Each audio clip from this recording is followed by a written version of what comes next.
欢迎收看《丁妈食点评》。今天你又变美了吗？我已经坚持6-8断食2年时间了。每天晚上我是8点后到第二天的12点前是不吃任何东西的，也不喝含卡路里，特别是含糖的饮料。也就是说，我已经有连续2年没有吃过早餐了。后台就经常有人问我，你长期不吃早餐，不怕得胆结石吗？确实啊，像我们这个年纪女性，确实是高危群体，所以今天呢，我打算把这个问题好好的深扒一下。胆囊是位于肝脏下方的小型梨形器官，肝脏产生的胆汁储存在胆囊中，进食会刺激胆囊的收缩，胆汁被挤出来，然后顺着胆管流经胰脏，然后进入小肠，帮助脂肪的消化。胆汁中含水、胆固醇、胆盐、卵磷脂和胆红素等物质。胆固醇是胆盐的前体物质，它在胆固醇7阿法羟化酶的作用下转变成胆酸，胆酸与甘氨酸或牛磺酸结合形成胆汁酸，然后再跟钠或者钾结合生成胆盐。胆盐和卵磷脂有亲脂的基团，也有亲水的基团，因此呢，可以像表面活性剂一样包裹和分散食物中的油脂。这样一来，胰脏分泌的酶就更容易跟油脂结合，从而实现降解和吸收。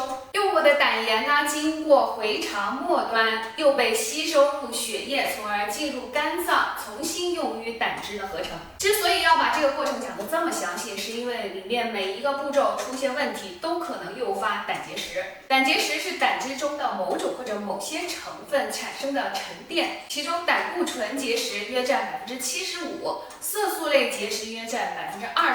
胆汁中的胆固醇或者色素浓度越高，越促进结石。胆盐因为可以帮助胆固醇和色素的溶解，所以可以抑制结石。因此呢，胆汁中的各种成分的比例是非常关键的。不吃早餐意味着长时间的断食，而不吃饭，胆囊就不会收缩，胆汁就一直待在胆囊中，而胆囊会逐渐吸收胆汁里面的水分，因此胆固醇和其他成分的浓度呢都会升高。在1981年的一项研究中发现啊，在患有胆结石的女性中，不吃早餐的人的比例比没有胆结石的人更高，因此就形成了不吃早餐会促进胆结石的观念。你会发现，几乎所有相关的科普引用的大多都是这篇文章的数据，但是呢，至此之后很难再找到能够把胆结石跟早餐联系起来的学术研究了。而且呢，1981年这篇研究它样本不够多，而且实验结果也并不那么说明问题。比如他们发现这种差异只存在于年轻女性之中，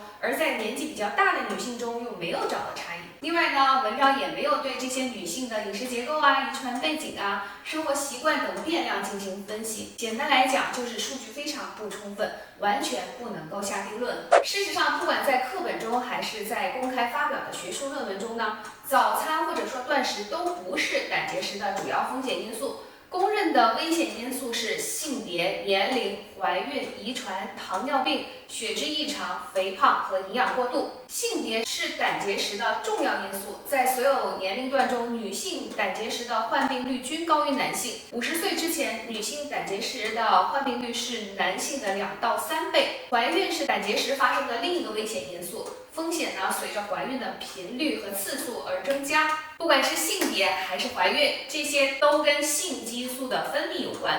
雌激素会增加胆固醇的分泌，减少胆盐的分泌，而孕激素则减少胆囊的排空，这些方面都会促进胆结石的形成。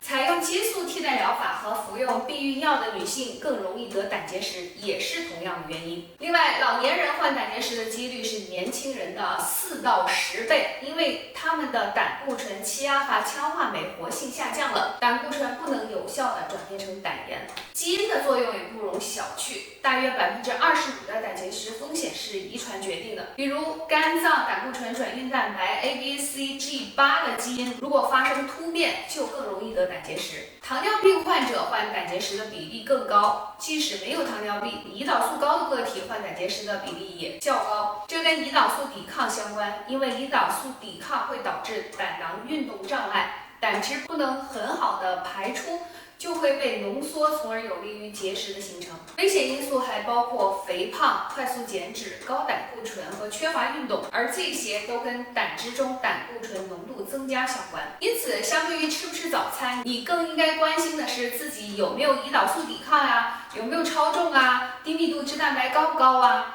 要不要继续服用激素类的药物啊？每天是不是久坐不动等等？那做点什么可以降低胆结石风险呢？首先，你可以适当的补充维生素 C， 维 C 呢可以提高胆汁中7α羟化酶活性，促进胆固醇转化成胆酸。你还可以每天吃点坚果，因为坚果中的不饱和脂肪酸可以抑制胆固醇结石的形成。坚果中的纤维呢还可以促进肠道健康，从而有助于胆盐的回收循环。喝咖啡对降低胆结石风险也非常有益。咖啡中的活性成分能刺激胆囊收缩素的释放，增强胆囊的收缩。然后呢，它还能改善胆囊的黏膜功能。咖啡还能促进胆盐在肠道中的回收，从而稀释和溶解胆固醇。也就是说，咖啡可以从各个角度减少发生胆结石的因素。除此之外，运动、循序渐进的减肥、减糖、多吃含高纤维和钙的食物等生活方式的改变，都有助于降低胆结石的风险。至于断食跟胆结石之间的关系，暂时还没有公论。